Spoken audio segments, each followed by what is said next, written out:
ମହାକାଶରେ ଇସ୍ରୋର ବଡ଼ ସଫଳତା। ସଫଳ ହେଲା ଭାରତୀୟ ମହାକାଶ ଏଜେନ୍ସି ଇସ୍ରୋର ସ୍ପେଡେକ୍ସ ମିଶନ।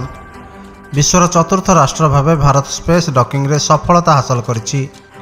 ଚଳିତ ଜାନୁଆରୀ ମାସ 12 ତାରିଖରେ ଦୁଇଟି ସାଟେଲାଇଟ୍କୁ ପରୀକ୍ଷାମୂଳକ ଭାବେ ଛଡ଼ାଯାଇଥିଲା।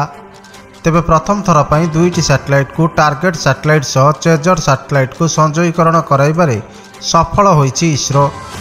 ଏନେଇ ଇସ୍ରୋ ତାର ଅଫିସିଆଲ ସୋସିଆଲ ମିଡ଼ିଆ ଏକ୍ସ ହ୍ୟାଣ୍ଡେଲରେ ସୂଚନା ଦେଇଛି। ଏହାଦ୍ୱାରା ଚନ୍ଦ୍ରଯାନ 4 ଅଭିଯାନ, ମହାକାଶରେ ସ୍ପେସ୍ ଷ୍ଟେସନ ଏବଂ ଚନ୍ଦ୍ରରେ ଭାରତୀୟଙ୍କୁ ଓହ୍ଲାଇବାର ସ୍ୱପ୍ନ ସାକାର ହେବ ବୋଲି ଇସ୍ରୋ ପକ୍ଷରୁ କୁହାଯାଇଛି। ଏଥିସହିତ ଇସ୍ରୋର ଏହି ଅଭିଯାନ ସଫଳ ହେବା ପରେ ମହାକାଶରେ ଏକ ଦକ୍ଷ ରାଷ୍ଟ୍ର ତାଲିକାରେ ଭାରତ ଚତୁର୍ଥ ଦେଶ ହୋଇପାରିଛି। ଏହା ପୂର୍ବରୁ ଆମେରିକା, ରୁଷ ଓ ଚୀନ ସଫଳତାର ସହ ଅନ୍ତରୀକ୍ଷ ଡକିଂ କରିଥିଲେ।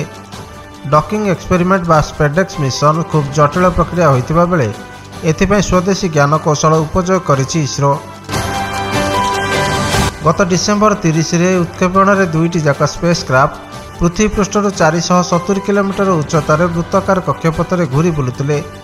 ଉଭୟ ଚେଜର ଓ ଟାର୍ଗେଟର ଓଜନ 220 କିଲୋଗ୍ରାମ ହୋଇଥିବା ବେଳେ ସେମାନେ ମହାକାଶରେ ଘଣ୍ଟା ପ୍ରତି 24,000 କିଲୋମିଟର ବେଗରେ ଘୁରି ବୁଲୁଥିଲେ। ଏଭଳି ସ୍ଥିତିରେ ସେମାନଙ୍କୁ ନିଖୁଣ ଭାବେ ଯୋଡ଼ିବା ଇସ୍ରୋ ପାଇଁ ଏକ ବଡ଼ ଚ୍ୟାଲେଞ୍ଜ ଥିଲା। ବ୍ୟୁରୋ ରିପୋର୍ଟ, ଉତ୍କଳ କ୍ରାନ୍ତି।